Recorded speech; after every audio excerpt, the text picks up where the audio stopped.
Boa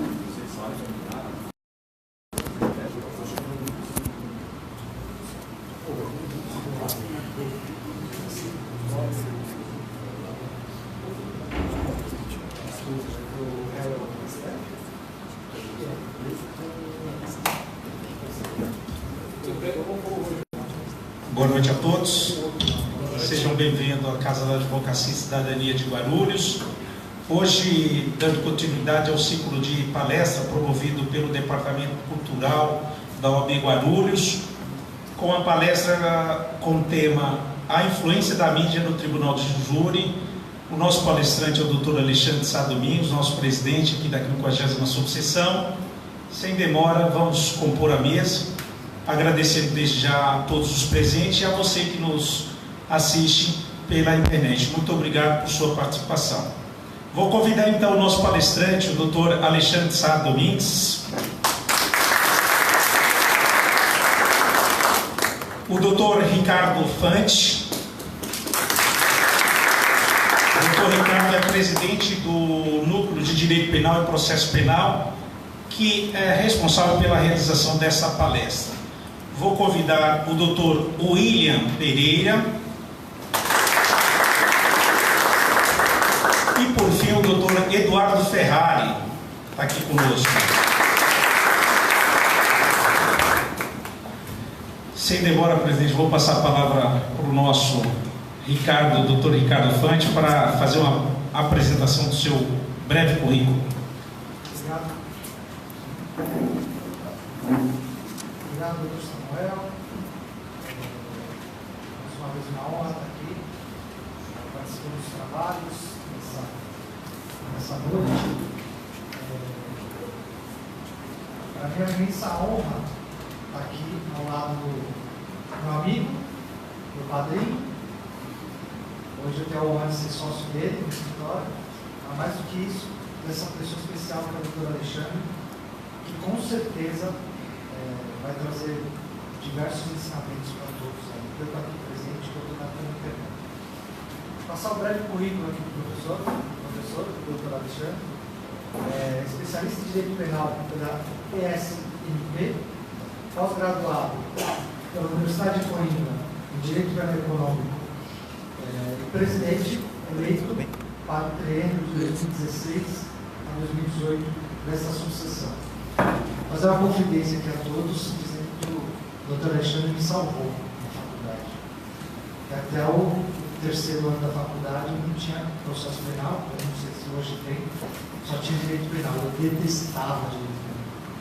Já estava encaminhando minha vida, olha, o tenebroso mundo do processo civil, quando eu tive aula de processo penal.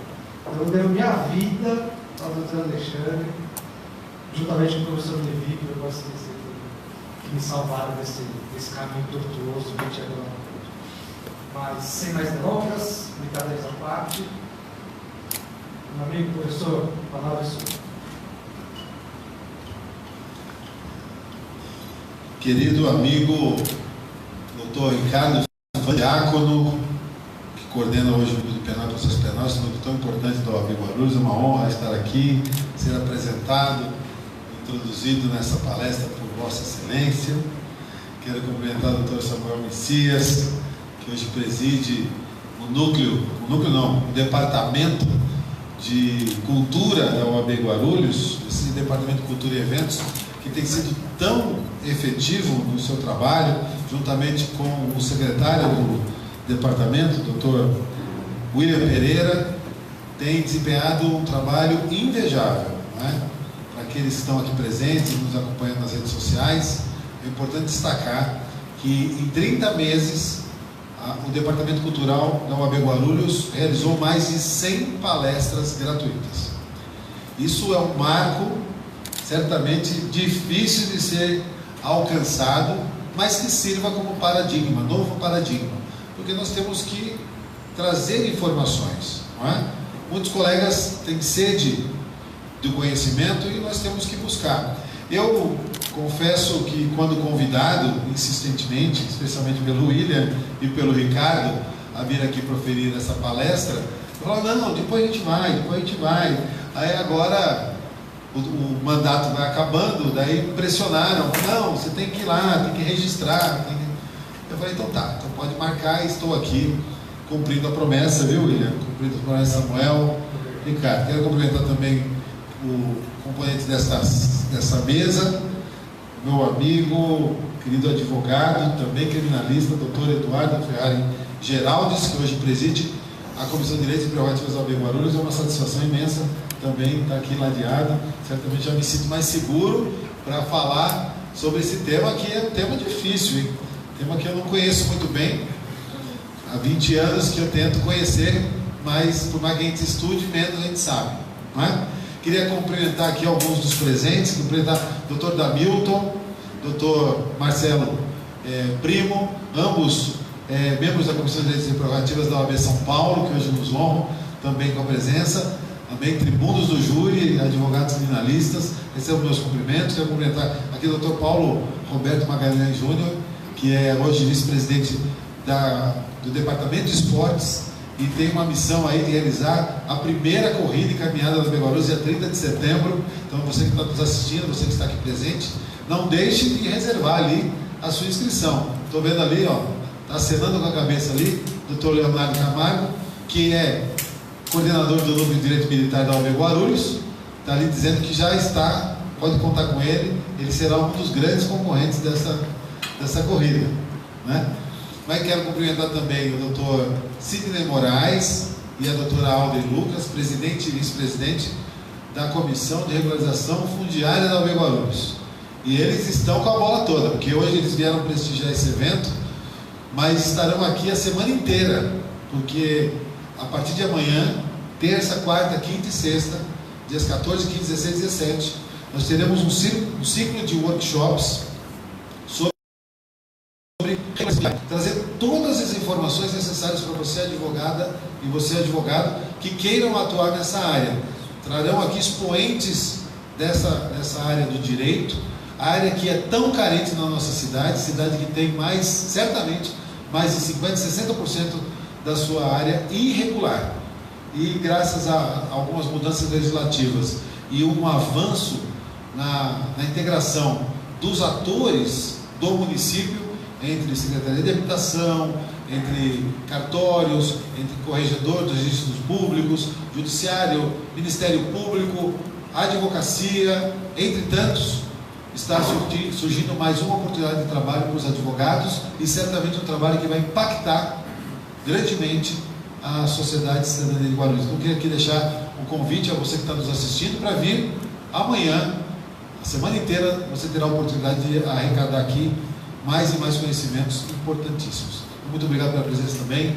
Quero registrar a presença do Dr. Abner Vidal, presidente da Comissão de Sociedade de Advogados.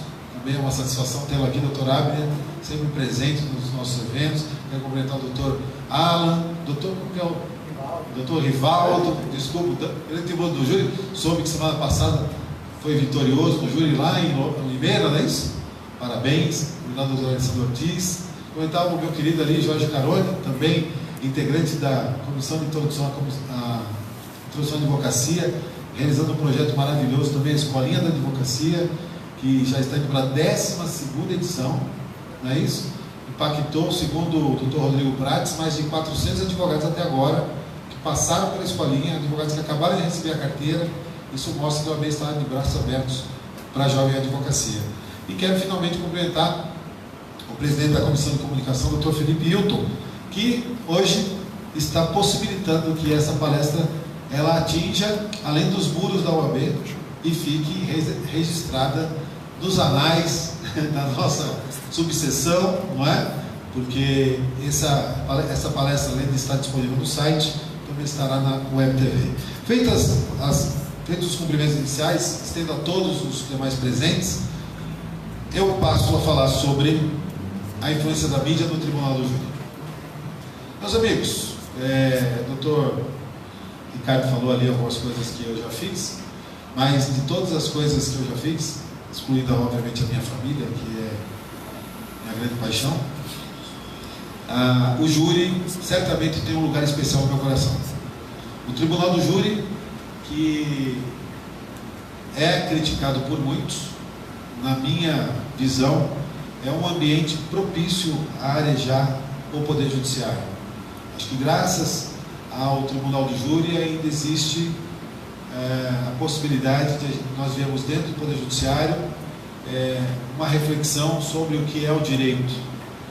E é um contraponto importante, porque a maior crítica que o júri recebe é de ser formado por pessoas leigas, ou seja, para ser jurado não necessita ser formado em direito.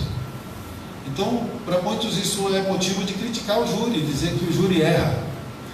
Quem faz essa crítica normalmente não conhece o judiciário, porque o judiciário também erra, né? E erra muito. Em matéria criminal, então, tem errado muito nas suas decisões, porque na realidade tanto os juízes quanto os jurados, quanto os advogados, promotores, etc., somos todos seres humanos passíveis de erro. Mas eu ainda acredito que no júri nós temos algo mais próximo do que seria um ideal de justiça. Mas o momento não está muito bom, não. O momento não está muito propício.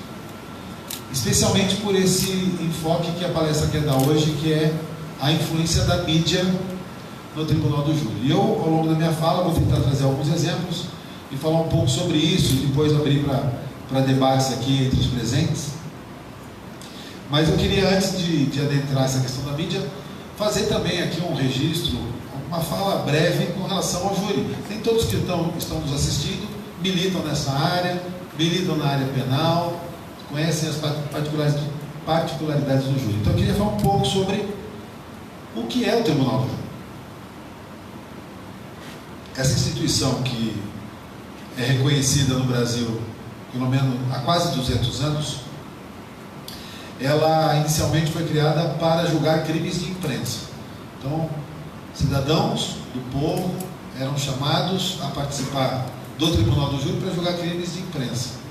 E foi mudando com o passar do tempo. Eu não vou fazer aqui toda uma incursão histórica, mas chegamos no formato que é hoje, que é um tribunal que tem competência, ou seja, atribuição para julgar os crimes chamados dolosos contra a vida. O que é um crime doloso contra a vida? O crime doloso contra a vida é aquele crime que tem a intenção de matar. O agente, ao praticar o crime, ele tem a intenção de matar. É um crime doloso, por isso, doloso contra a vida. Em latim, a expressão que expressão que significa intenção de matar é o animus decandi, não é? Uma vontade de matar, a intenção de matar. Então, não vão a júri crimes de morte que não sejam dolosos. Por exemplo, homicídio culposo não vai a júri. Outros crimes que no passado já chegaram a ir a júri, inclusive eu trouxe um pequeno trecho de um filme que eu gosto muito, que retrata um dos maiores erros judiciários que o Brasil já teve. Daqui a pouco eu vou colocar. Alguns anos atrás, latrocínio, que é o roubo seguido de morte, ia a júri, até que se firmou o entendimento de que latrocínio é um crime patrimonial e não um crime doloso contra a vida. E por ser um crime patrimonial, não vai a júri. Aí, para alguns, fica meio difícil entender, mas um pouquinho, por que um roubo seguido de morte é um crime patrimonial e isso difere de um homicídio? Bem, basicamente porque o dolo de quem vai praticar o roubo é subtrair a coisa.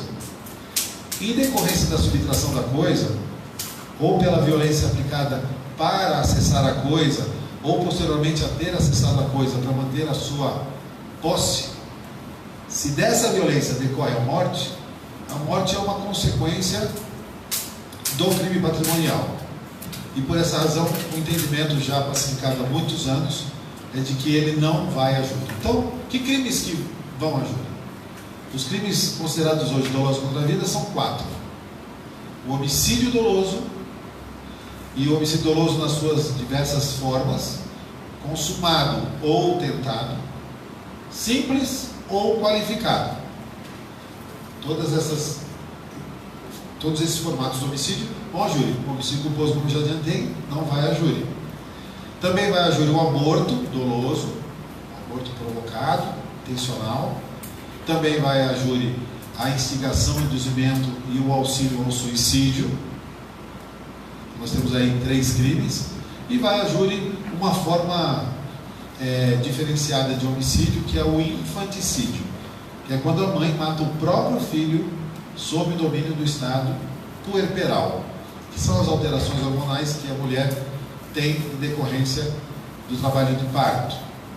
Essas 4 hipóteses, ou seja, esses 4 crimes, seja na forma tentada ou consumada, simples ou qualificada, podem ir à júri. Mas não só o crime doloso vai à júri, também o crime conexo vai à júri. Ah, mas você acabou de falar que não ia à júri. Bem, se ele estiver conexo, o que é estar conexo?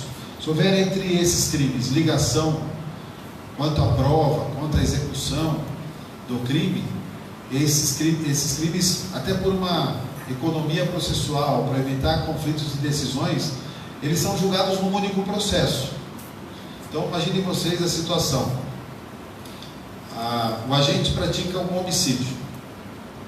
E aí, para não ser descoberto, ele oculta o cadáver, ele enterra o cadáver. Então, são 2 crimes autônomos. Se você pegar ao pé da letra, a ocultação de cadáver não é um crime doloso contra a vida. Então, ele, em regra, ele não vai à júri. Mas como ele foi praticado em conexão com o crime de homicídio, então ele está conexo com o crime de homicídio, a lei manda juntar os 2. Eu junto os 2 processos pela conexão. E aí, juntando os 2 processos, um que é da competência do juiz comum e outro que é da competência do tribunal do júri, qual dos 2 vai prevalecer? Vai prevalecer a competência do júri. É o que nós chamamos de vis atrativa. A competência do júri para julgar o crime conexo é por essa vis atrativa, ou seja, atrai a competência para julgar também o crime conexo. Eu falei do latrocínio, por exemplo. Imaginem a seguinte situação: o agente vai assaltar um banco e ele entra dentro da agência bancária, anuncia o assalto e no meio do assalto o vigilante, aproveitando uma distração do assaltante, tenta sacar a arma, o assaltante vê e mata o vigilante. Que crime que nós temos aqui? Nós temos um crime só, temos 2 crimes. Aqui nós temos um crime único, que é o chamado roubo qualificado pelo resultado morte. Artigo 157, parágrafo 3º, parte final do Código Penal, e é o latrocínio, clássico latrocínio. Esse caso vai a júri? Não, esse caso não irá a júri. Agora, imagine uma situação parecida com essa. O assaltante vai ao banco, anuncia um assalto, está lá praticando o assalto, e de repente ele olha entre os clientes da agência bancária, um daqueles que deitou no chão, se escondendo ali, ele reconhece, e é um inimigo dele, da época que eles ficaram presos juntos, ou qualquer outro motivo, ou ele vê que é um policial, e por um motivo estranho ao assalto, ele vai decidir matar aquela pessoa. Foi no mesmo ali, parece que foi no mesmo contexto, mas vocês conseguem visualizar que há uma distinção entre o dolo. Não estava relacionado à morte daquela pessoa, não estava diretamente relacionado ao objetivo de subtrair o patrimônio. Então nós temos aqui, neste segundo exemplo, 2 crimes.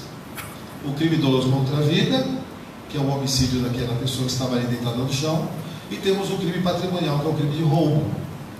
E você tem o crime da competência do juiz singular, que é o roubo, e o crime que é da competência do júri, que é o homicídio. E eles estão intimamente ligados, porque foram praticados ali quase ao mesmo tempo, e certamente as testemunhas, as perícias, todas as provas, elas podem ser produzidas ao mesmo tempo, porque elas vão meio que se interagir, e isso que a gente chama de conexão entre os crimes. Então, o crime doloso vai a júri, e por consequência vai atrair também o crime patrimonial, e ambos vão a júri. E é interessante, só avançando lá na frente, se chegar lá na frente, na hora de julgar, se o jurado reconhecer não reconhecer que houve um homicídio, sei lá, foi acidental, por exemplo, disparo acidental. Imagina que a tese da defesa, não, ele não quis matar a pessoa, a arma disparou. Se o júri falar que não foi doloso contra a vida, o que acontece com o julgamento do roubo? O júri não julga o roubo. Cessa, na hora que desclassificou para um crime que não é doloso contra a vida, você já não tem mais nenhum dos dois crimes contra a vida sustentando a competência do júri. E lá já no júri, eu vou chegar lá daqui a pouco, mas lá no júri, naquele momento que o jurado falou não é doloso contra a vida, ou seja, disse que, por exemplo, não houve o dolo de matar, ele não está mais apto a julgar o crime de roubo. E se tivesse reconhecido, sim, é um crime de homicídio, mas, por exemplo, absolvesse o réu por entender que ele agiu em legítima defesa, ou absolva o réu por falta de provas, aí nesse caso, mesmo tendo absolvido pelo homicídio, o júri julga o crime de roubo, porque nós temos ainda a competência firmada pela existência e reconhecimento do crime doloso contra a vida.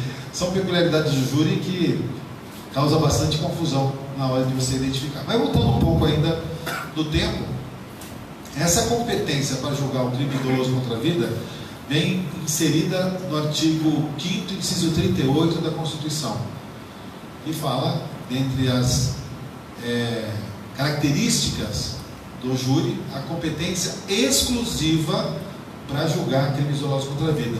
Mas uma coisa que alguns me questionam, será que pode a lei infraconstitucional inserir novos crimes, ou seja, possibilitar que o júri também julgue outros crimes, além do crime de homicídio, dos crimes dolosos contra a vida? O que vocês acham? Pode ou não pode? Se a Constituição fala, o júri tem a competência exclusiva para julgar os crimes dolosos contra a vida. Então, alguns podem entender essa exclusividade como sendo a única competência. E, na realidade, a leitura, que eu acredito será mais acertada, é que, assim, só o júri pode julgar crimes dolosos contra a vida, mas não há nenhum impeditivo de que a lei infraconstitucional amplie o rol de crimes da competência do tribunal do júri. Na minha leitura, na leitura da maioria da doutrina, só que na prática isso não tem previsão. Hoje, o nosso Código de Processo Penal, que está obviamente abaixo da Constituição, para muitos os códigos estão acima da Constituição, mas na realidade, desde que Elsa ficou muito claro que estão abaixo da Constituição, e que pese muitos juízes ainda não terem percebido, mas a gente acredita que eles ainda vão se aperfeiçoar mais e chegar lá. Mas essa questão da competência é interessante, mas falando ainda da Constituição, a Constituição ela estabelece outras 3 características do júri. A plenitude de defesa é uma característica do júri. E quando você fala plenitude de defesa, também há um questionamento. O que é plenitude de defesa? Todos sabem que o artigo 5º, inciso 65, ele estabelece que, 55, que aos litigantes em processo administrativo ou judicial são assegurados o contraditório, a ampla defesa, com todos os recursos a ela inerentes. Então, a ampla defesa é uma garantia constitucional, aliada ao devido processo legal, que é uma obrigação do Estado seguir. Não é? Um processo que não tem garantia da ampla defesa é um processo nulo, manifestamente nulo. E aí, chega a Constituição, no mesmo artigo 5º, fala que no júri tem plenitude de defesa. Para alguns foi só uma inventividade a mais do legislador, criando mais uma forma de falar a mesma coisa. Que plenitude de defesa seria o mesmo que ampla defesa. Eu entendo que não. Eu entendo que o legislador e a lei não traz letras mortas, obviamente, então letras inúteis, e que a plenitude ela é mais do que a amplitude. Amplo é uma coisa larga, não é? Relativamente vasta. Plena é algo completo, integral. Eu vejo que plenitude vai muito além do que somente o direito à ampla defesa. E quando eu falo de ampla defesa, a gente lembra de direito de defesa, eu tenho que fazer um parênteses aqui, porque eu e o Ricardo fazemos parte do Instituto, o Dr. Davilton também, que, por incrível que pareça, existe um Instituto para defender o direito de defesa. Instituto de Defesa e Direito de Defesa, aqui eu rendo aqui as minhas homenagens pelo brilhante trabalho que tem sendo feito. Hoje, o nosso presidente, Dr. Fábio Tofik Simantobi, um exímio advogado criminalista que muito nos honra estar à frente desse instituto. E é um instituto que contribui para a defesa da Constituição, quando se coloca como defensor de uma garantia básica de todo cidadão. E garantia essa que tem sido tão vilipendiada pelos poderes constituídos. Hoje eu falava pela manhã, Ricardo, da minha tristeza, e até fiz uma brincadeira até com o meu amigo Abner, que está presente, que no Congresso da Advocacia de Guarulhos, que tivemos há 2 semanas atrás, foi maravilhoso, e parabéns todo o seu empenho também nesse projeto. Quando eu falava sobre inteligência artificial, e hoje eu falei que muitos ficam em dúvida e se preocupam com robôs operando direito, né? Porque já se fala hoje em inteligência artificial na advocacia, o tal do bendito do Watson, que tem realizado várias rotinas dentro dos escritórios, possibilitado ganhos de produtividade dos escritórios, que eu acho bacana, mas muitos temem isso, que esses robôs substituam os advogados, ou muitas tarefas dos advogados e dos estagiários. E eu disse, e realmente acredito nisso, eu não me preocupo, ou não é o que mais me preocupa, robôs sendo operadores do direito. O que me preocupa são operadores do direito sendo robôs. O que eu quero dizer com isso? Quer dizer que hoje nós temos instituições acovardadas, acomodadas e que acabam não cumprindo o seu papel institucional e constitucional. Eu falava aqui que eu vi outro dia que um promotor acerca do conformismo daquela instituição com as decisões do STJ e do STF, e que a doutrina já não interessa mais. Eu não posso concordar com isso.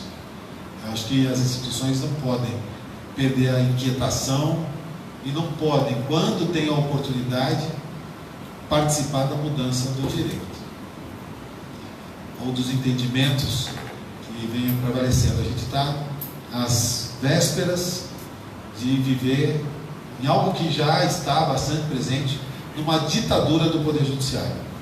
Mas eu não quero aqui, a palestra não é sobre isso.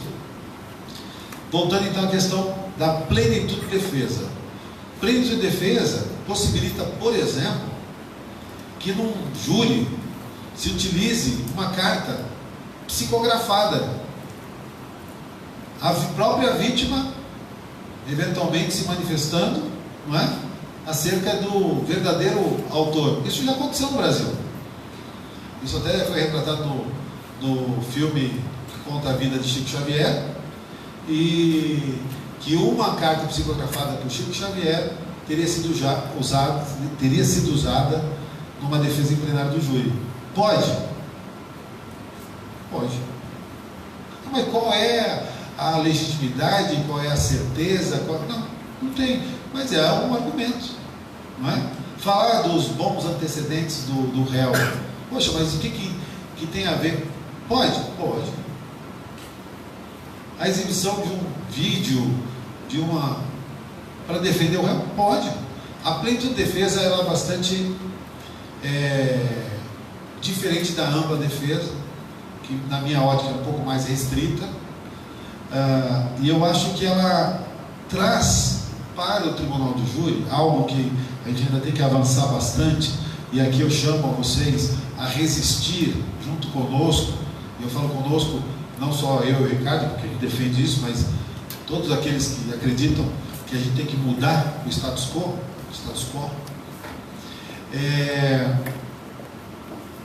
Sabe, faço uma comparação, um paralelo. Lá no Código de Defesa do Consumidor, chegou-se à conclusão de que a empresa tem muito mais vantagem em relação ao consumidor. Não é isso? Tanto que se identifica que o consumidor ele é a parte mais frágil. Tem uma certa insuficiência probatória. Tanto que lá se possibilita o quê? A inversão do ônus da prova. É o mecanismo que a lei criou para equilibrar a relação. E eu ouço muita gente falar que no júri e também nos processos criminais tem de prevalecer paridade de armas. Eu não concordo. Eu aqui vou lançar uma outra ideia. A defesa tem que ter uma vantagem processual. Não tem, mas tem que ter. A prática não tem. A gente tem a desvantagem. No júri a gente chega perdendo de 7-0. Mas nós temos que ter, a defesa tem que ter, porque do outro lado, você tem um aparato estatal tão grande, tão poderoso, que defender alguém é algo extremamente difícil. Alguém acusado, após ter passado por um inquérito policial, por uma denúncia oferecida pelo Ministério Público, recebida pelo juiz, a pessoa vira réu no processo. Só o processo já é uma pena em si. Só responder no processo já é uma pena. Para alguém que ainda vai ser julgado se culpa teve. Não é? E ao ser julgado, aí vai falar de paridade de armas, isso não é paridade de armas, porque o outro lado é muito mais forte. Se isso já é numa ação penal, imagina no júri. E no júri brasileiro, a coisa ainda é o inverso. Você chega no tribunal do júri, em qualquer lugar que você vai, qual que é a disposição? Tem lá os jurados, aí do outro lado tem lá um advogado com o réu, aí tem o juiz e quem está coladinho com o juiz? O Ministério Público.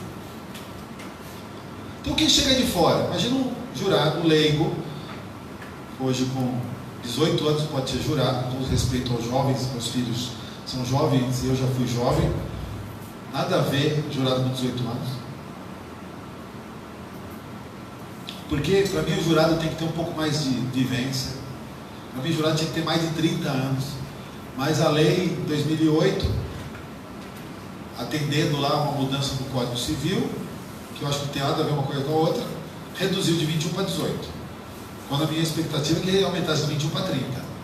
Não quer dizer que uma pessoa com 30 anos vai julgar melhor, é melhor do que uma de 18, mas uma pessoa com 30 anos já teve dívida para pagar, já passou dificuldade, já teve tentações, já viu outras situações, já sabe de casos de justiça, já não tem talvez toda aquela visão de que o Poder Judiciário é perfeito, e não vai ser tão suscetível a argumentos da acusação, como é um jovem de 18 anos que chega no tribunal ali, né, com toda a sua inexperiência, chega lá, vê o juiz todo poderoso, e do lado dele, do lado do Batman, tem ali o Robin, o cara que está do lado dele, colado do lado dele, que cochicha no ouvido dele, que obviamente é o amigo dele, e do outro lado está o quê? Está o bandido, o assassino e o advogado do lado. Diga-me com quem andas que eu te direi quem é.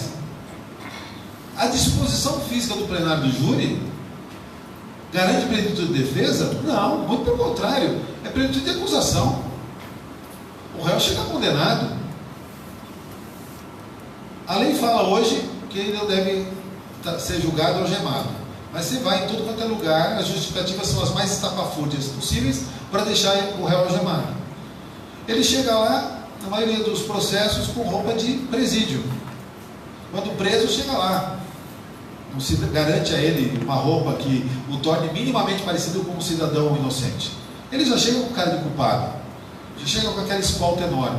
Fizemos um júri de Santo André alguns anos atrás, o nosso cliente estava preso no presídio federal, por outro caso, ele chegou de helicóptero, pousou na frente do fórum, desceu, sei lá quantos, quase 50 agentes de helicóptero, de viatura, não sei o que, pessoal com metralhadora em cima do lado dele, do plenário.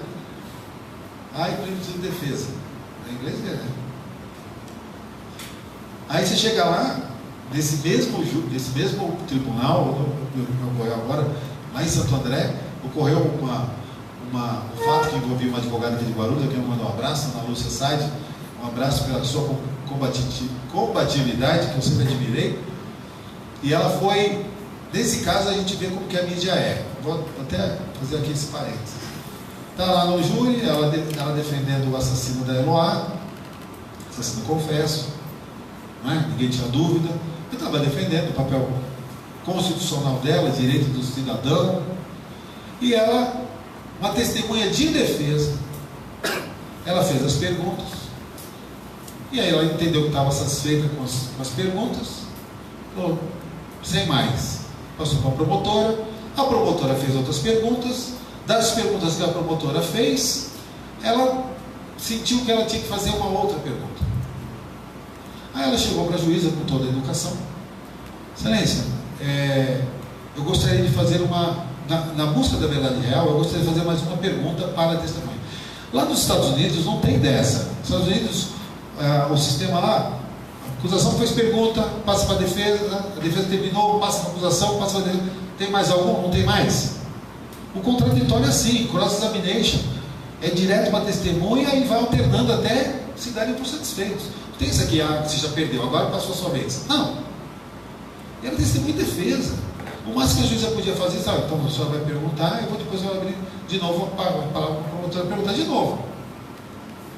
A juíza na frente dos jurados, na frente da imprensa que cobriu o julgamento, na frente do público que estava no auditório, nitidamente para menosprezar a defesa, mais ainda. Você vai desculpar, mas esse princípio aí não existe. Se existe, tem outro nome. Qual é a pertinência dessa observação do seu juiz? Nenhuma. Qual a necessidade disso? Nenhuma. Ela podia falar, olha, indefiro. Podia falar qualquer coisa, não é? Não, ela quis ridicularizar a advogada. E a advogada agiu bem, viu, doutora Ana Lúcia Said? Você lembra como que eu te apoiei nessa oportunidade? Ela falou assim, existe sim, a senhora que precisa estudar mais. O que a imprensa noticiou naquele julgamento, meus amigos? Que a advogada mandou a juíza estudar mais. E como isso foi visto pela opinião pública, nessa opinião quase publicada, né? Conduzida a dizer o quê? Que a advogada faltou com respeito com a juíza. Porque a gente bate palma a qualquer juiz. Eu admiro muito a magistratura, o Ministério Público, tenho vários amigos em ambas as carreiras, mas essas instituições, elas tem muita gente ali dentro que não gosta de gente. E tem muita gente aí que está preocupada com o próprio proveito econômico, com os seus benefícios. Auxílio moradia é só a ponta do iceberg. Então, mas a imprensa nos faz esse desserviço. Essa mídia é uma mídia que presta um desserviço. Mas voltando à plenitude de defesa, então, na minha ótica, em que pese a Constituição falar de plenitude de defesa, ainda estamos longe de ter um sistema que busca equilibrar essa balança, dando ao acusado a presunção de inocência que ele merece e as oportunidades máximas de defesa. Se você pede uma dilação de um prazo para apresentar uma prova, você toma uma preclusão. Mas o caso fica na conclusão anos. Então são coisas que a gente vê, né, que realmente nos deixam assim em dúvida se essas pessoas conhecem a Constituição. Também lá no artigo 38, inciso 38 do artigo 5º, fala da soberania dos vereditos. Gente, essa é outra. Essa é outra. Soberania dos vereditos. O que quer dizer soberania dos vereditos? A decisão de jurados, ela é soberana. Beleza. O que quer dizer isso? No caso que eu vou pôr um trechinho daqui a pouco para vocês, os irmãos Naves, não vai passar esse pedaço, mas aconteceu o quê? Lá em 1940, antes de 37, 38, os irmãos Naves foram a júri e foram absolvidos. Estavam presos preventivamente. O promotor decidiu recorrer, mesmo absolvidos continuaram presos. Aí foi para o Tribunal de Justiça de Minas Gerais, e o Tribunal de Justiça de Minas Gerais mandou anular o júri e julgar de novo. Aí foi e julgou de novo. Absolveu os irmãos Naves de novo. O Ministério Público recorreu uma segunda vez e eles continuaram presos. E o Tribunal de Justiça de Minas Gerais fez o quê? Reformou a decisão do Tribunal do Júri e condenou os irmãos Naves a 25 anos de prisão. Detalhe, quem não conhece o final da história, eu vou dar um spoiler aqui. Depois que eles cumpriram 8 anos o outro morreu, e não sei o quê, a vítima apareceu Vivinha da Silva. Não é? Então por isso que é considerado um dos maiores erros judiciários. Tem que assistir. É um filme feito, acho que foi na década de 60, pela Globo Filmes. Tem atores bastante conhecidos, como Raul Cortez, e aí, Anselmo Duarte, Juca de Oliveira. É bem legal, vale a pena assistir. E eu vou colocar um pedacinho da fala do John Herbert. Ele fazia o papel do João Alamy, que é o advogado de defesa. Já que eu estou falando disso, vou colocar, mas só para descansar o ouvido deles da minha voz.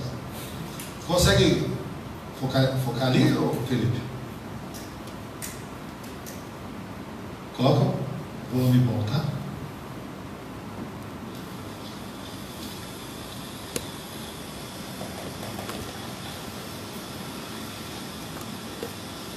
Senhores jurados, ainda que se aceitasse a hipótese de um latrocínio, era necessário a apreensão do dinheiro, o encontro do cadáver, ou qualquer outro indício, um vestígio, um sinal possível. Nada. Absolutamente nada.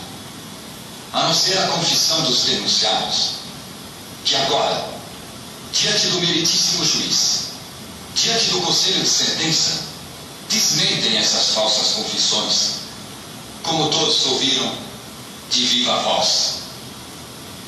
Porém, vamos supor que não houvesse retratação, onde a prova da coisa subtraída, onde a subtração da coisa, onde o dinheiro e onde a morte da pessoa. Esses elementos, cuja ausência o meritíssimo juiz desprezou na sua douta sentença de pronúncia. Onde estão esses elementos, senhores jurados?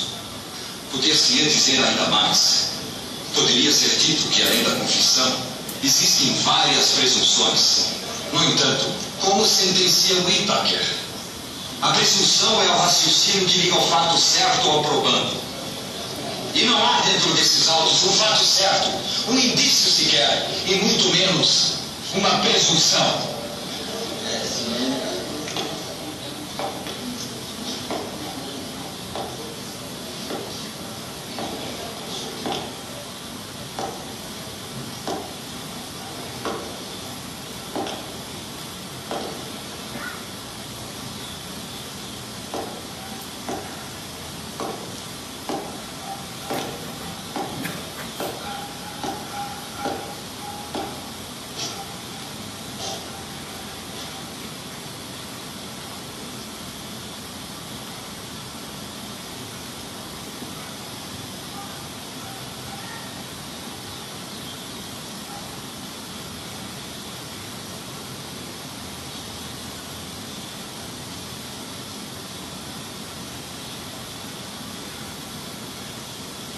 A polícia existe para proteger a sociedade. A organização policial é um órgão do Estado. É remunerada. É paga com o dinheiro de todos nós. Ela é a guardiã da ordem e da lei. O Estado é constituído para nos servir. Servindo o Estado, a polícia deve nos servir. É essa a sua função. Mas essa polícia, que aqui está, Essa polícia amedrontou, espancou, triturou esses dois homens agora sentados no banco dos réus, violentou as testemunhas, intimidou o povo dessa cidade, nos ameaçou quando estávamos cumprindo com o nosso dever. Essa polícia, que não é polícia, mas é outra coisa, está querendo agora nos acovardar. Ela julga ser a lei, senhores jurados, mas ela não é a lei. Ela é a violência.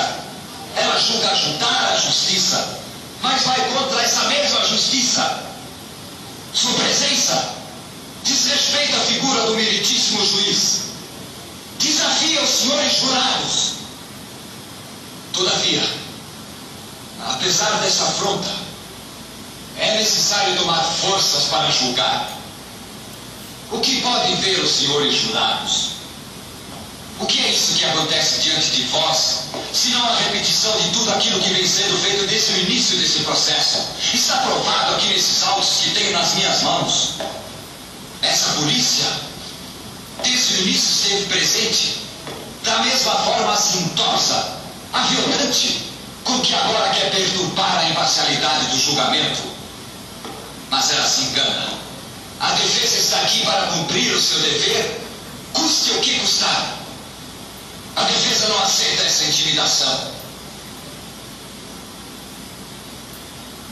A defesa espera que os senhores jurados, homens honrados, ciosos de suas prerrogativas de liberdade, também recusem, também repudiem a impostura dessa violência.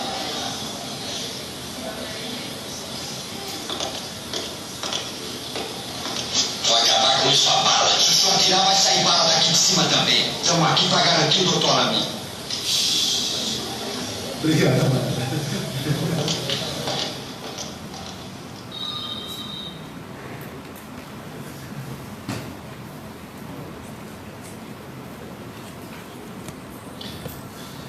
Bem, prerrogativas? Prerrogativas? Prerrogativa não precisa ser. Bem, feito aí, eu não podia deixar de falar de júri sem trazer, pelo menos para mim, é uma fala muito emblemática, muito interessante da gente observar, né, os valores, e ali defendendo realmente um contexto de que podia ser vítima mesmo dessa violência diretamente. E às vezes a gente se acovarda por muito menos, né? De apontar um dedo, né? De ficar impopular. Bem, mas voltando à questão da soberania dos vereditos, ela tem sido usada pelos tribunais. Eu tenho que acelerar porque o Ricardo já falou que eu falei demais aqui, realmente tem razão. Os tribunais de justiça, especialmente aqui o nosso, têm usado a soberania dos vereditos, que está no artigo 5º, como direito e garantia individual do cidadão, tem usado isso contra o cidadão. Por que eu digo isso?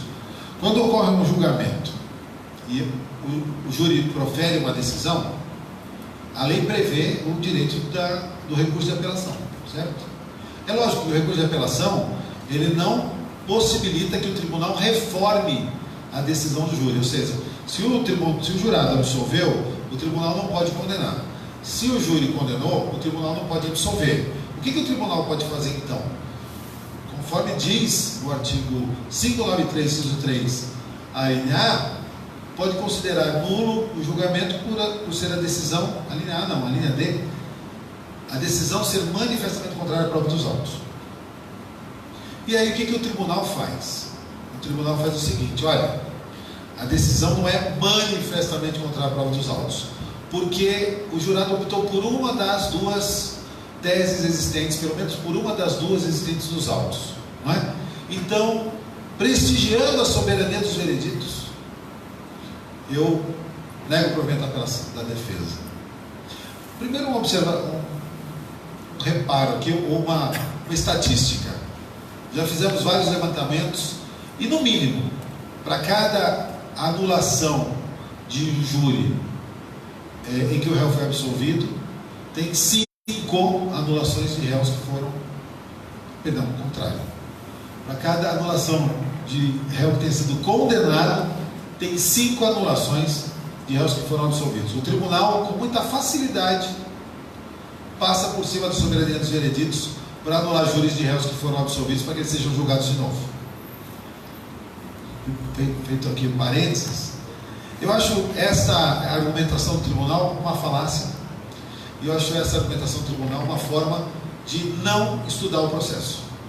Porque sempre vai haver mais de uma tese. Por quê? A tese da acusação já está posta. E a tese da defesa vai ser posta também. Não tem como ter uma tese só. Sempre vai ter duas. A tese da acusação é que o réu matou por motivo torpe. A tese da defesa pode ser que ele não matou, que não foi ele, foi legítima defesa. Vai ter uma tese contraposta. Então, óbvio, o jurado vai olhar entre as duas e vai escolher uma delas. Beleza. Só que o tribunal tinha que fazer o quê? Deixa eu analisar. Se fosse eu, o jurado, bota na balança quem tem para acusação, para condenar, quem tem para absolver.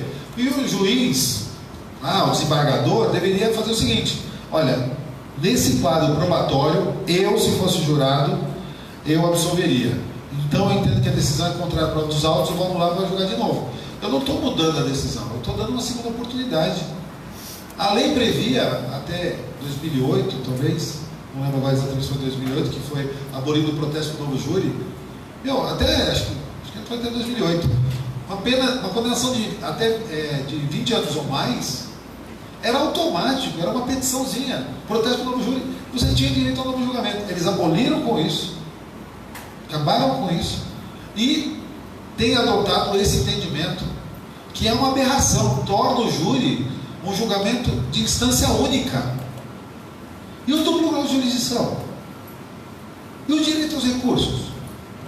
Agora, para anular júri de absolvido é uma facilidade enorme. Toda hora. Quem faz júri aqui sabe. Quando absolve, sabe que não basta absolver uma vez só. Para conseguir, tem que absolver 2 vezes. E absolver a segunda vez é muito mais difícil. Porque vai chegar lá no júri, o promotor, ainda que indiretamente, vai deixar claro que o tribunal anulou aquele processo. Ou seja, o tribunal entendeu que a absolvição foi um erro. Mas só concluindo aqui o artigo, inciso 38, falei da competência exclusiva para julgar criminosos contra a vida, falei da plenitude de defesa, falei da soberania, e o último, talvez menos relevante na minha ótica, é o sigilo das votações. Então, para garantir que as votações realmente sejam sigilosas, as pessoas recebem uma cédula sim, uma cédula não, e respondem quesitos objetivos, colocam na urna, o juiz, na hora de apurar, ele para a contagem quando atinge a maioria, ou seja, 4 votos no sentido, deu a maioria, ele deixa de abrir os demais votos para evitar, porque se for 7-0, eu sei como que todos os jurados votaram.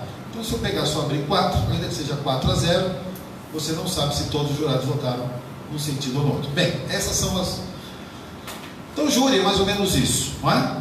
Eu não vou adentrar aqui na questão da pronúncia, absolvição sumária, mas a gente chegar no júri. E a pergunta aqui, a questão, eu tento fugir muito do tema, é a influência da mídia no tribunal do júri. Bem, eu participei de alguns casos de repercussão, um deles foi, assim, uma coisa absurda, não é? Absurda. Eu tenho aqui 2 advogados que vez ou outra estão aparecendo na mídia, são estrelas, estão presentes aqui, muito obrigado, né? Mas, essa questão da mídia, influencia ou não influencia? Eu já vou direto para a resposta. Influencia muito. Agora, influencia só o júri? É só o jurado que é influenciável pela mídia? Nós temos muita crítica em cima do ministro, por exemplo, do Marco Aurélio Mello. Não vou falar de Gilmar Mendes, porque o Gilmar Mendes se mete muito na política, ele perde um pouco a razão. Mas fala do Marco Aurélio. Marco Aurélio é o conhecido voto vencido. Para quem milita na área criminal, vocês falam por todos, mas eu vejo muita simpatia, porque ele é um juiz corajoso.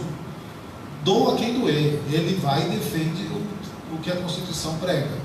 E ele fala, é isso meu entendimento, não interessa que a opinião pública, que a mãe dele, que a mulher dele, que a filha dele, que o irmão dele, que o amigo dele, ache diferente. Ele está ali numa atuação que tem que ser contra-majoritária, para isso que serve juiz. Se juiz fosse para decidir com a maioria, a gente substituía por urna eletrônica, por pesquisa do Ibope, por BBB. Juiz é para aplicar o direito e ter coragem de ser contra-majoritário. Então, o Marco Aurélio, por exemplo, é um juiz que eu falo, pô, esse cara é pouco influenciado pela mídia. Mas ele está lá, sei lá, poderia estar para os 30 anos no Supremo, não é? Mas ele não é a regra, infelizmente ele não é a regra. O que a gente tem hoje de juiz populista, juiz que joga para a torcida, juiz panfletário, juiz que quer ficar bem com as massas, juiz que quer fazer política através das suas decisões, isso é o fim do direito. Então, quando falam para mim, o jurado é influenciado pela mídia, mas o juiz também. O juiz também. E quando eu atuei no caso que eu estou fazendo referência aqui, é o caso da Mestre Nakashima, que eu fui assistente de acusação, eu estava do outro lado. Então, vou aqui vou contar para vocês os bastidores do outro lado. Vocês não sabem como é bom ser assistente de acusação. Gente, é uma maravilha. Você vira a pessoa preferida. Todo mundo quer almoçar com você, quer convidar você para ir na casa dela, para tomar café da manhã. Todo mundo te elogia nas redes sociais, né? A imprensa estende tapete vermelho. Se você fala uma coisa meio torta, a imprensa corrige. Você tem todas as oportunidades. Eu entrei no IC em lugares que eu nem imaginava que existia. Tive acesso a tanta coisa porque eu estava do lado dos mocinhos. Porque quem não gosta de condenar alguém, julgar alguém? A gente adora julgar os outros, não é? E aliado ao fato da indignação pela gravidade dos crimes que são praticados, quem está do lado da defesa já sai perdendo, não é? E há uma dificuldade, uma responsabilidade muito grande dos órgãos de imprensa. Inclusive o DDD que eu fiz referência, ele tem um trabalho, não sei o nome do projeto, mas é um projeto de conscientização de jornalistas. Então, uma vez ou outra, reúne jornalistas e fala do direito de defesa e tenta trabalhar a ideia de que tem que dar oportunidade, não é? A imprensa, quando muito, ela respeita o outro lado, respeita assim, né, de forma quase irônica. Você vê no Jornal Nacional, quando versão dos investigados, você vê que tem até uma ironia, né? Depois vem que Bahia, que Brasil, que você quer no futuro. Tipo, já fala assim, não é esse, né? Mas o que eu vi, eu vou pedir para a Mayara colocar duas coisinhas. Uma é com relação à versão que a imprensa deu, e aqui eu coloquei uma do Fantástico e uma do Domingo Espetacular. Certamente o Marcelo e o Damilton já sabem dessa concorrência que há entre esses dois jornais de domingo, que eles querem, estão ávidos por notícias, por novidades, e querem algum furo, e querem que você venda a alma. Se a gente não tiver personalidade, a gente, né, acaba iludido, achando que a gente é alguma coisa, né, a mais do que a gente é, porque nós somos alguma coisa, mas não porque eles querem que a gente faça aquilo. Mas assim, queria fazer um parênteses. Eu tenho muita convicção nesse processo, na responsabilidade da pessoa que foi condenada, não houve ainda trânsito em julgado, não é? Mas essas duas matérias, vocês vão ver como as mentiras são proliferadas e como, às vezes, talvez vocês, o caso já passou alguns anos, sabe? 2010, então muitos de vocês talvez não lembrem, mas se eu pedir para vocês lembram como que foi o crime?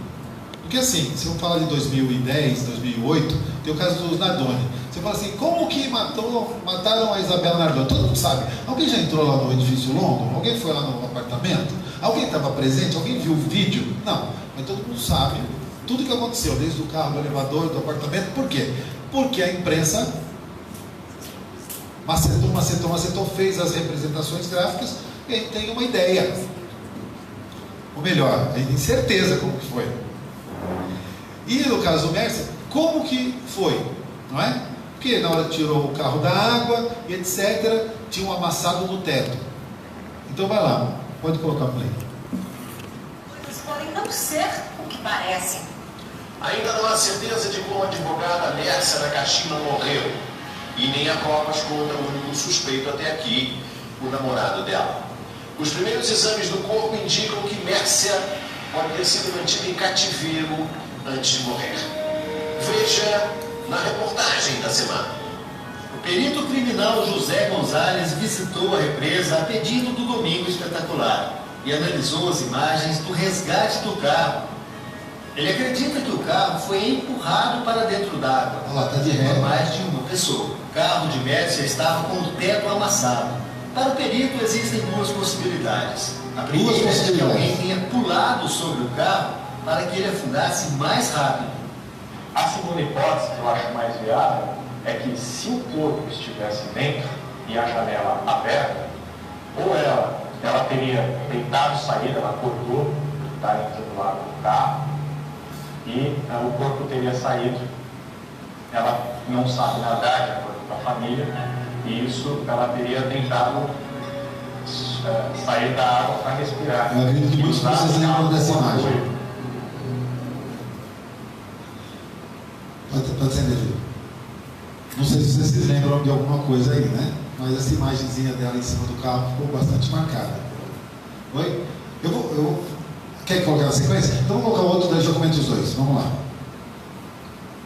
O Fantástico obteve uma informação exclusiva que complica ainda mais a vida de Misael Bispo dos Santos, suspeito de assassinar a ex-namorada, a advogada Mércia Nakashima, há quase 2 meses em São Paulo. Quem traz a informação é o repórter Valmir Salário. Uma informação obtida pelo Fantástico põe Misael na cena do assassinato de Mércia Nakashima. Peritos da Polícia de São Paulo fizeram uma análise num par de sapatos de Misael e descobriram fragmentos de terra e gravetos compatíveis com os que existem perto da represa onde o corpo de Mércia foi encontrado. O material recolhido da sola dos sapatos de Misael foi levado para o laboratório do Instituto de Criminalística de São Paulo. No microscópio, os peritos analisaram os cristais presentes na terra e compararam com os encontrados no sapato dos suspeitos. As cores dos cristais misturados à terra são uma maneira de diferenciar um solo do outro. Por exemplo, a terra da represa tem cristais em cores diferentes daqueles encontrados na região onde Misael mora, em Guarulhos. Isso porque a condição do solo, o ambiente externo e a localização interferem na formação desses cristais. O resultado da perícia desse material deve ser entregue esta semana ao delegado que investiga o crime. Muito bem. Nós vimos aí 2 reportagens em dois canais bastante conhecidos. As 2 foram matérias produzidas com repórteres bastante conhecidos e as 2 matérias se basearam em peritos. Então, vocês estão obviamente certos de que isso tudo é verdade, não é? Vocês obviamente são juristas, estão vendo aí perito, imprensa, seriedade. As 2 informações são mentirosas. Primeiro que a Mércia, ela morreu e ficou dentro do carro.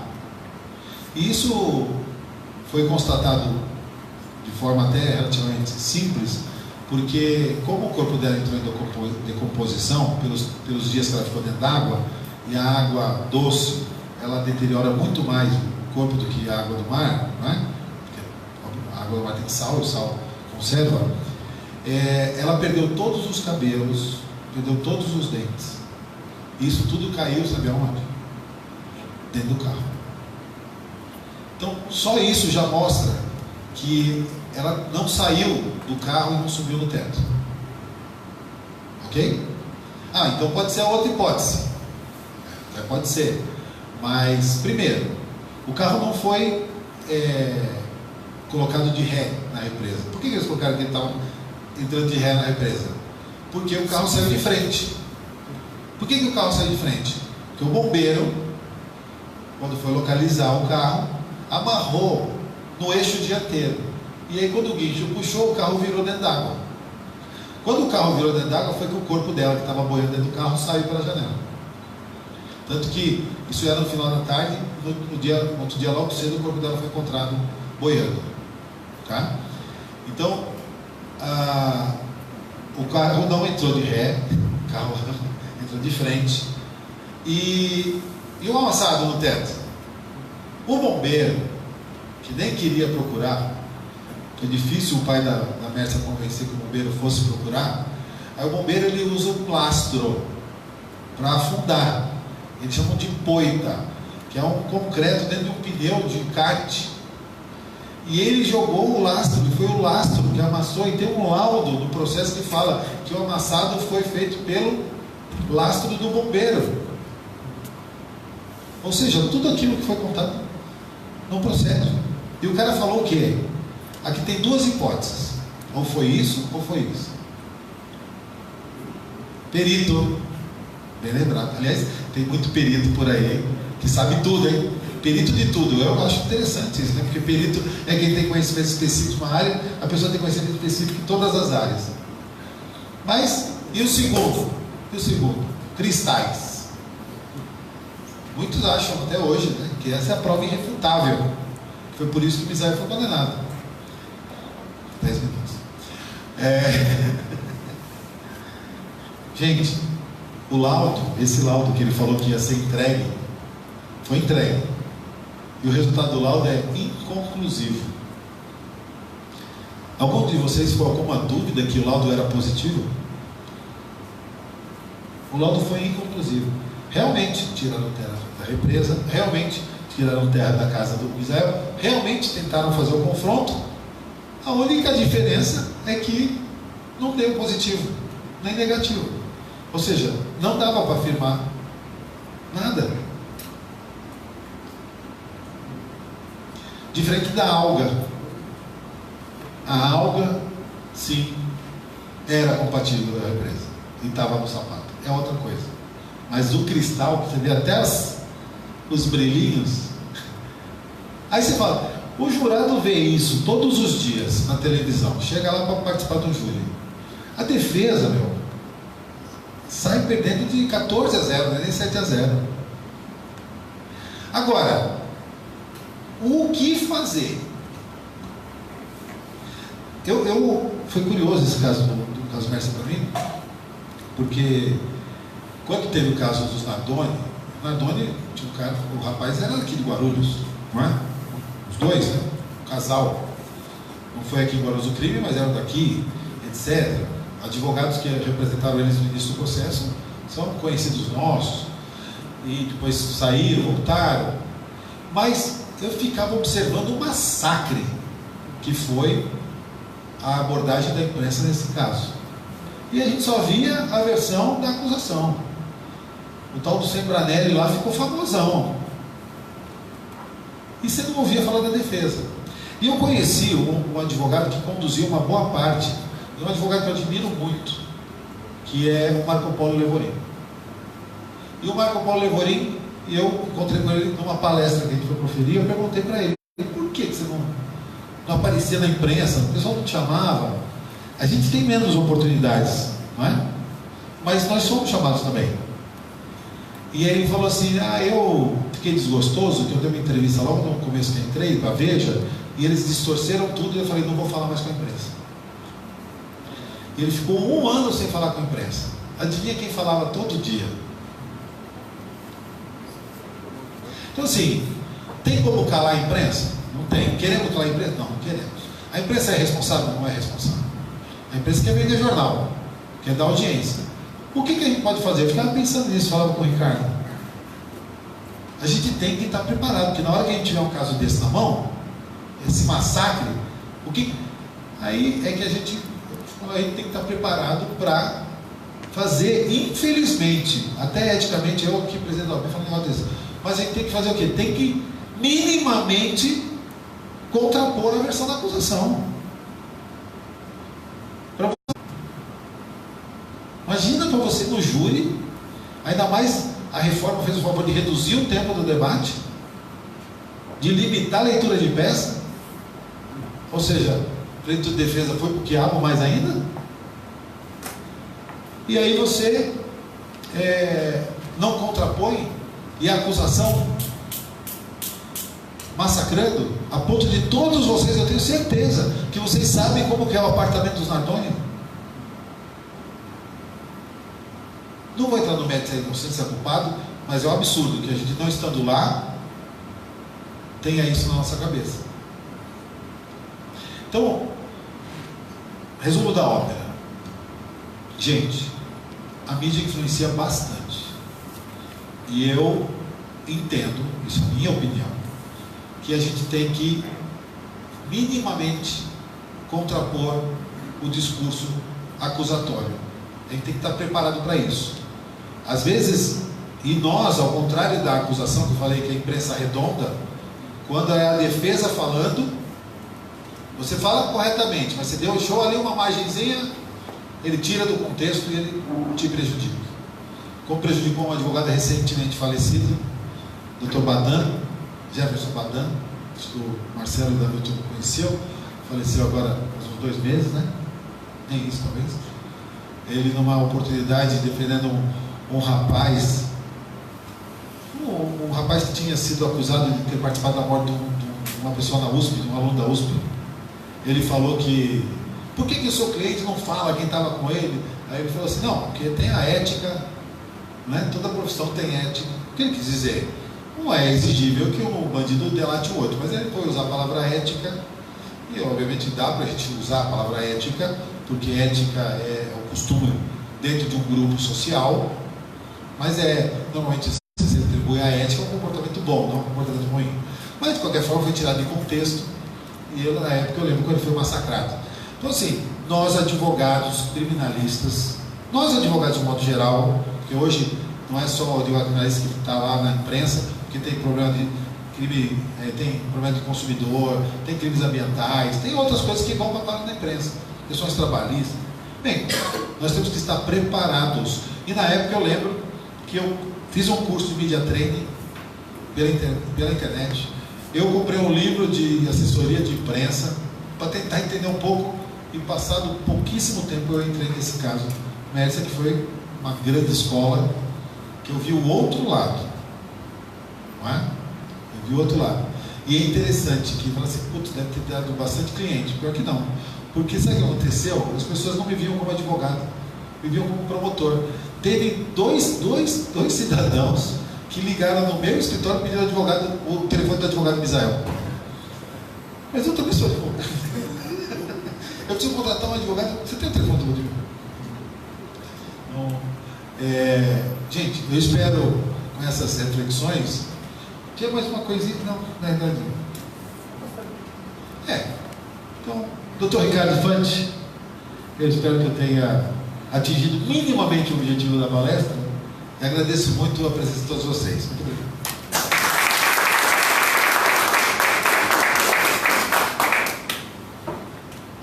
Atingiu sim, como sempre. Muito. Bom, mais de 1 hora, nem parece que a gente ficou aqui mais de 1 hora. Só deixa eu falar. Não vou abrir para as perguntas agora, mas eu vou falar bastante democrático, utilizar uma prerrogativa de compor a mesa. Vou fazer a primeira. Enquanto isso, vamos pensando aí, o Milton, o Marcelo, o Dr. Rivaldo fez o júri semana passada, arrebentou. Doutor, uma das críticas que tem tido, principalmente da doutrina, em relação ao tribunal do júri, é em relação ao tema que você abordou da soberania dos vereditos, mas mais especificamente na forma da votação. O que eu estou querendo dizer? Por exemplo, hoje o jurado ele só põe só sim ou não e não justifica, não motiva a sua decisão. Para alguns, isso afronta o sistema acusatório, por conta da falta de motivação das decisões. Outros dizem que e aí eu concordo, que dificulta até mesmo para você discutir a questão da soberania, para saber o porquê que o jurado votou daquela forma. Mas, por outro lado, também não tem como o jurado leigo motivar conforme um juiz togado. Na Espanha, a regra é basicamente assim, na Espanha, acho que em Portugal e na Itália também. Tem um questionário maior, E lá tem algumas questões, ele vai responder algumas questões, sem identificação. E com isso, ele, minimamente, ele traz uma fundamentação. E aí você pode discutir. O que você acha disso? Olha, cada país, cada sistema adota uma forma de funcionar o tribunal, né? O júri americano, a gente sabe que são 12 jurados, eles se reúnem numa sala, debatem para condenar, tem que chegar à unanimidade. Às vezes ocorrem os chamados impasses, e aí um jurado mais habilidoso acaba influenciando o outro, né? Tem até um filme que eu indico aqui para que todos assistam, 12 Homens e uma Sentença. Teve montagens de teatro, inclusive na ASP, já tive a oportunidade de assistir. Mas eu não sei, sinceramente eu acho que o que tinha que melhorar no júri brasileiro, não vejo que seja essa parte.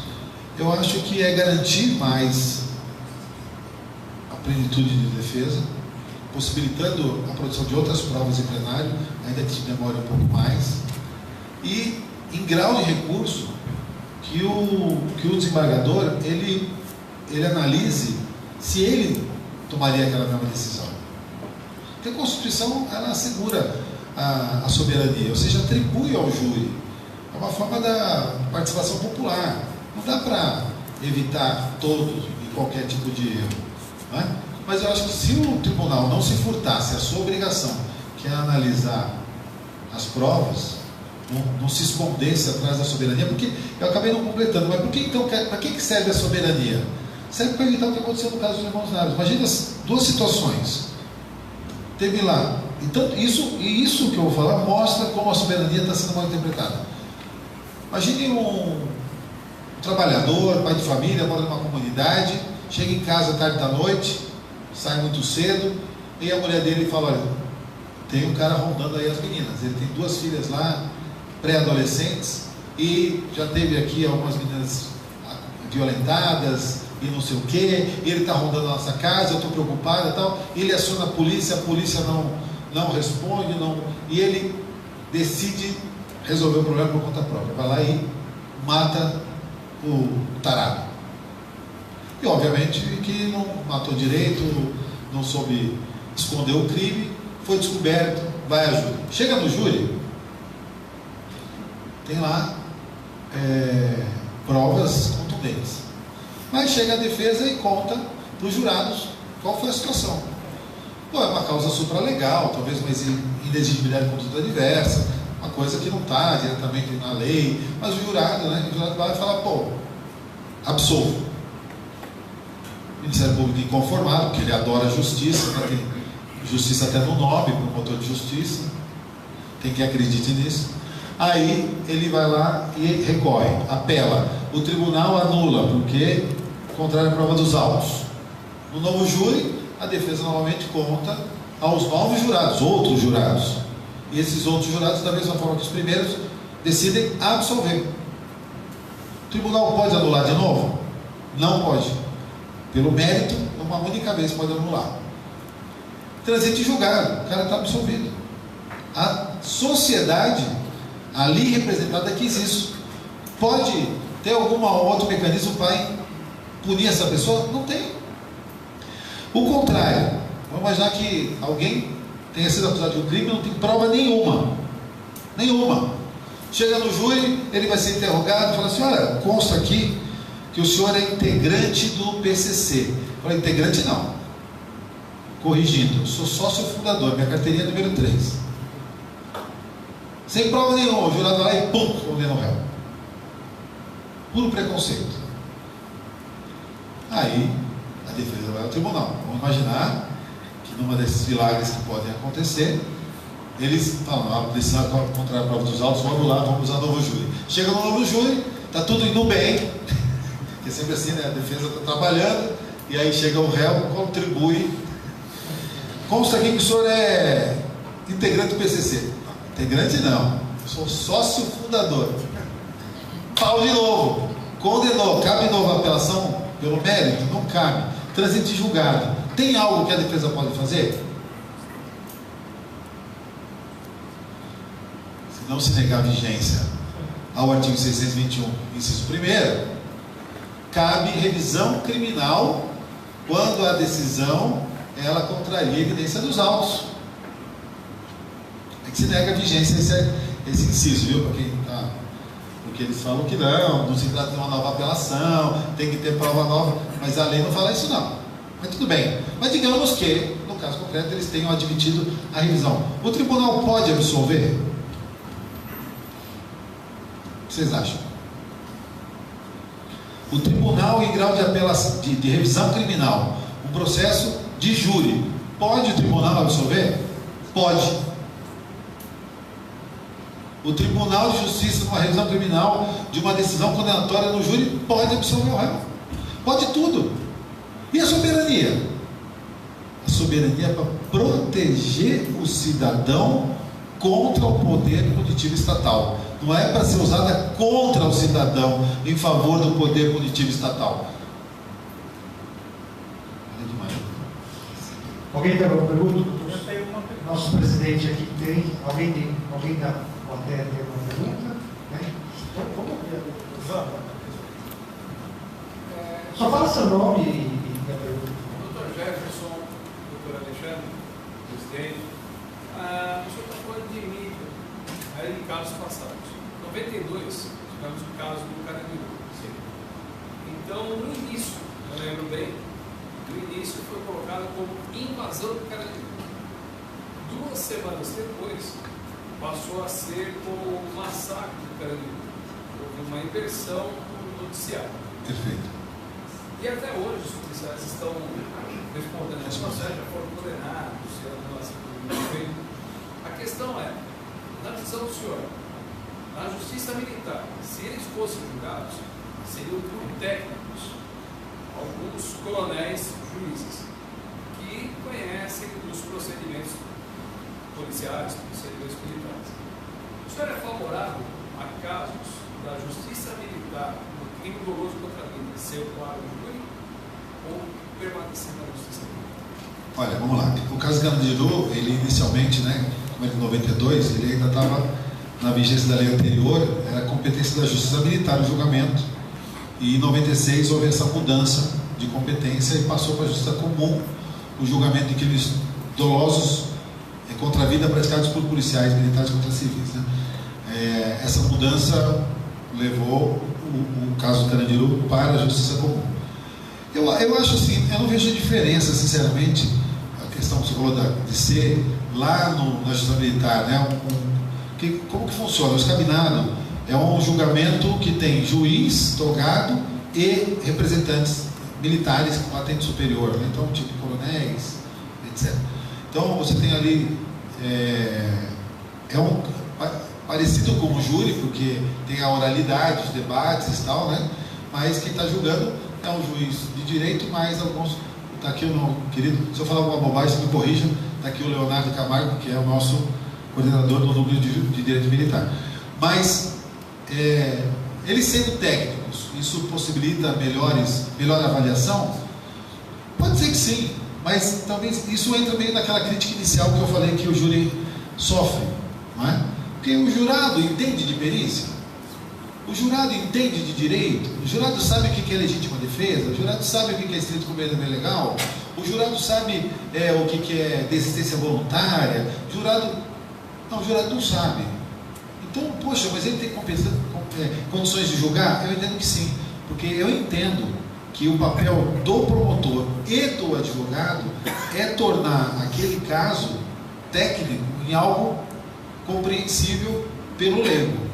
Esse é o papel, não é, ali desempenhado. Por isso que eu critico a questão da exiguidade do tempo, porque a gente, quando eu começo no júri, o primeiro júri eu falei 33, chegou a 35 minutos, não conseguia falar mais. Hoje eu não consigo parar de falar, o problema é caber no tempo que eu tenho. Mas eu vejo assim com essa mudança, o senhor certamente sabe, que foi por excesso, não é praticado pela polícia, obviamente a serviço do Estado, né? Houve excesso. Em 91 houve um pico de mortes e confrontos policiais assim, que gerou essa possibilidade. Eu preferia que realmente tivesse ficado só na Justiça Militar e que a Justiça Militar realmente ela não fosse corporativa, como eu acho que nenhuma justiça deve ser corporativa, mas houve ali talvez um excesso, né? Eu não sei dizer para o senhor o que é melhor. Eu acho que esse desafio de julgar uma questão tecnicamente a gente vai ter em outros casos, que não praticados por militares, pessoas que não conhecem. Eu, por exemplo, não frequento bares no meio da favela, mas aí na hora de julgar eu vou ter que traduzir isso para o jurado. O jurado não necessariamente frequentou um ambiente daqueles, né? Eu tenho que tentar colocar o jurado no lugar daquelas pessoas. Se eu estou na acusação no lugar da vítima, se eu estou na defesa no lugar do réu, esse é meio que o trabalho da gente, né? Que a pessoa se veja naquela situação para analisar se houve legítima defesa, se houve estrito cumprimento de dever legal ou qualquer outra circunstância.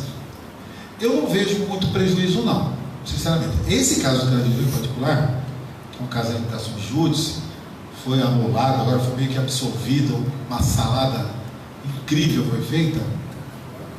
Eu acho que é uma grande injustiça para com boa parte dos policiais. Eu acho que houve excesso, assim, porque eu assisti o júri e as vítimas, a grande maioria morreu com vários tiros, mais de 6.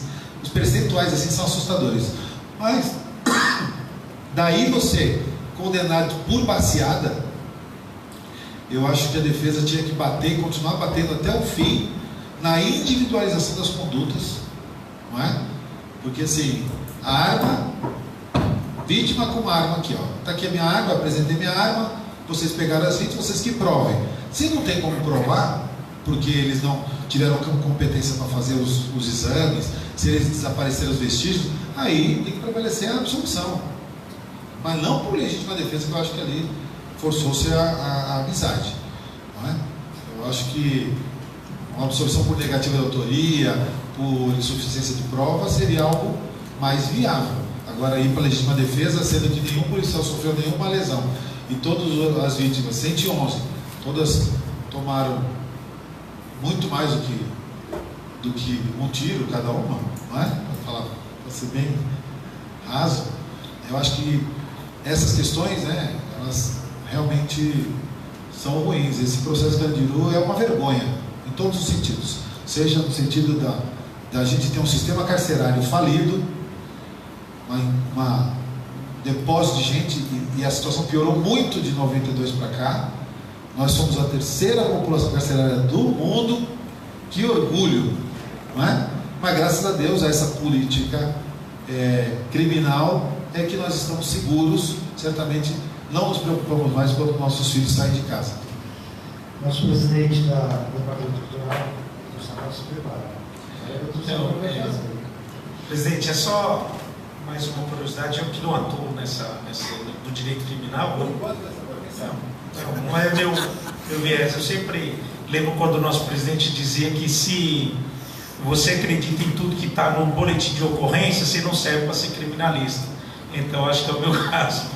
Bom, mas dentro da temática que é a influência da mídia no tribunal do júri, durante a palestra você disse que às vezes a imprensa não dá a mesma oportunidade, né, para a defesa se manifestar, etc.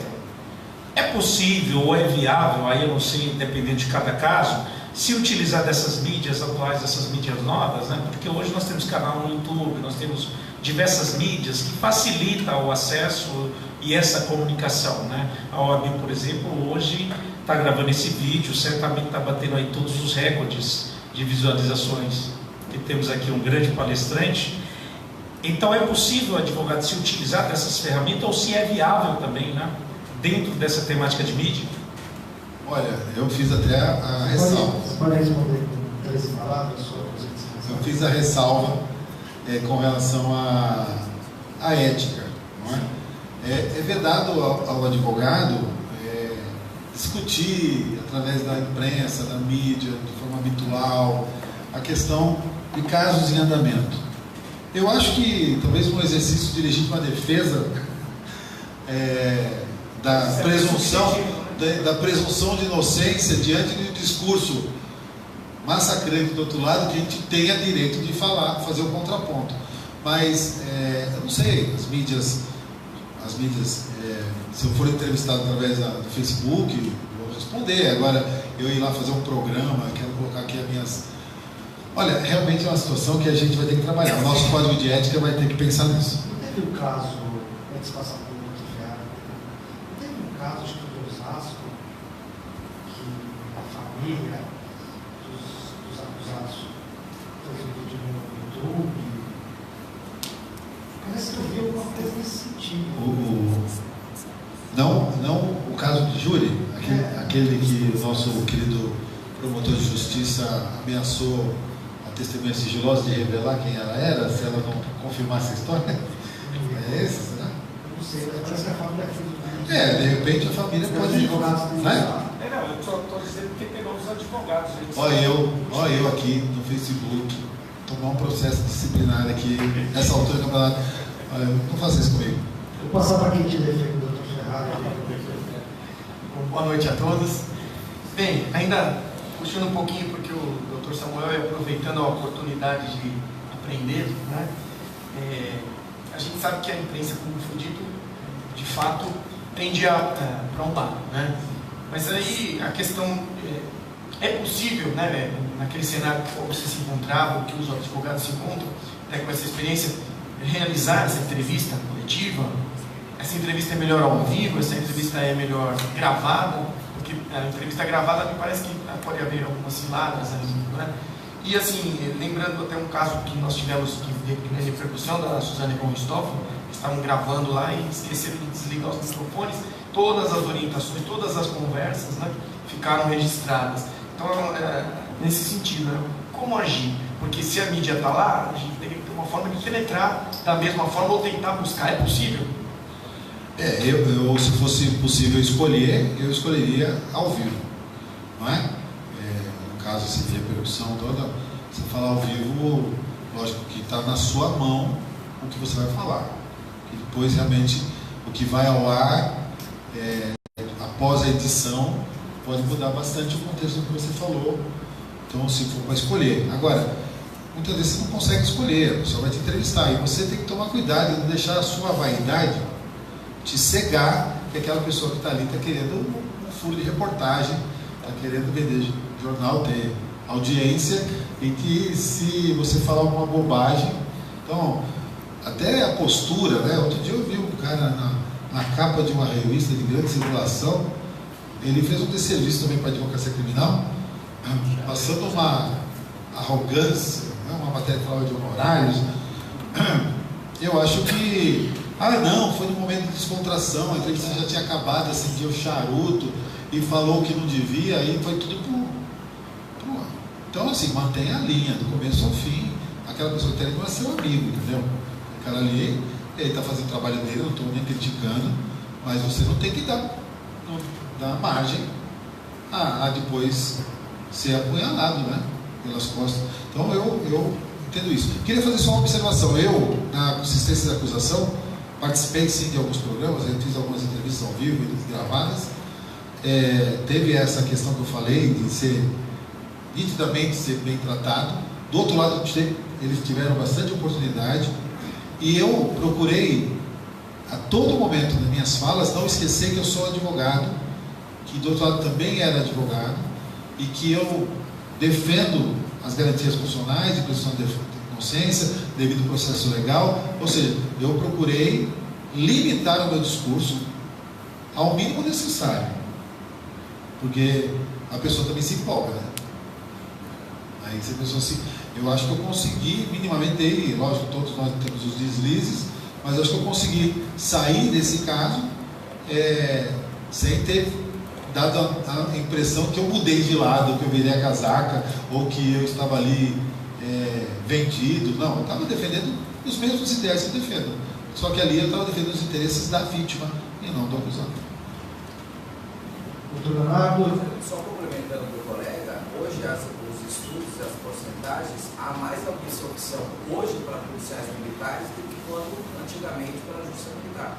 Porque lá, como você comentou, lá são juízes militares técnicos, vindos da corporação, da ativa, então o julgamento deles é diferente do juiz leigo, que são a população.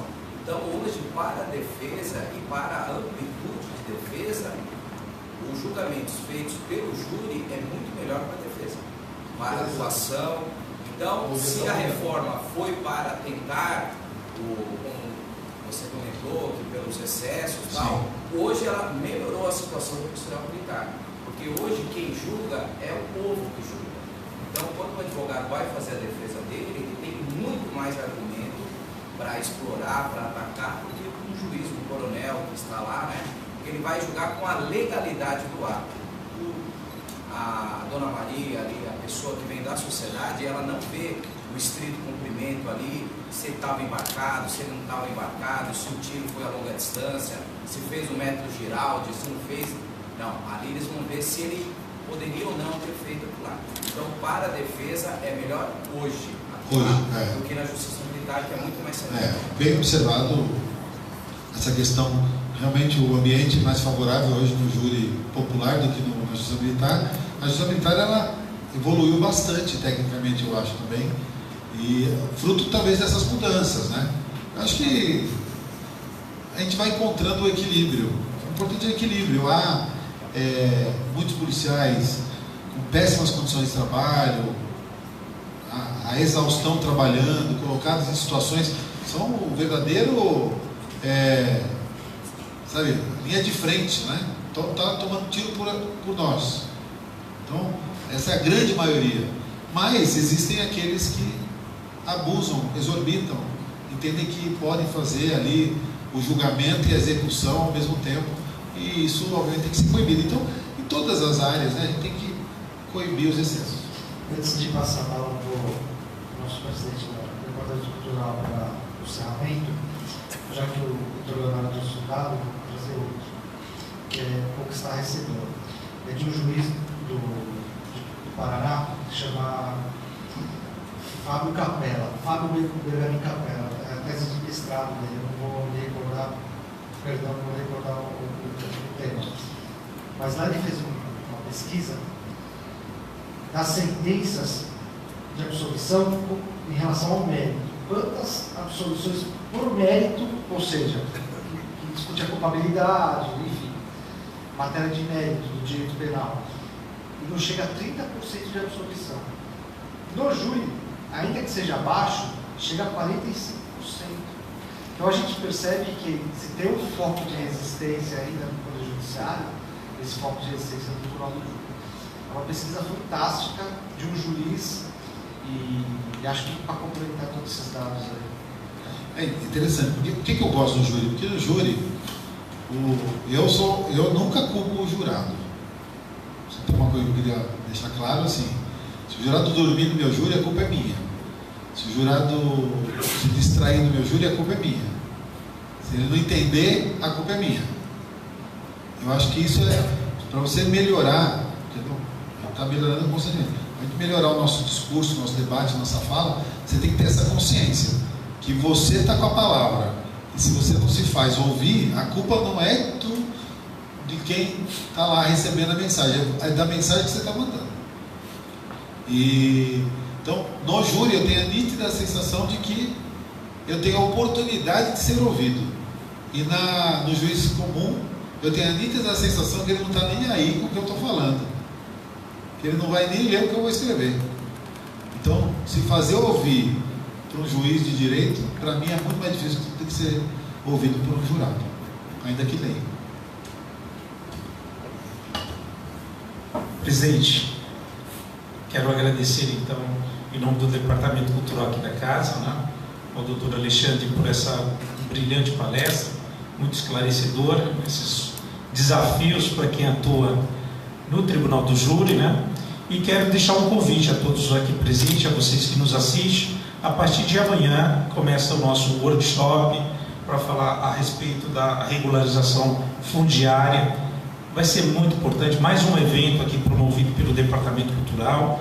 Então, faço esse convite, estendo a todos, e aos presentes, por favor, compareçam. Você que nos vê também compareça aqui e nos assista a partir de amanhã até sexta-feira, falando sobre essa temática.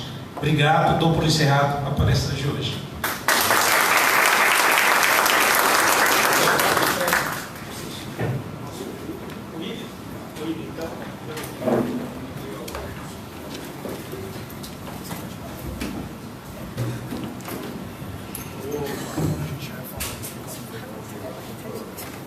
Obrigado, viu?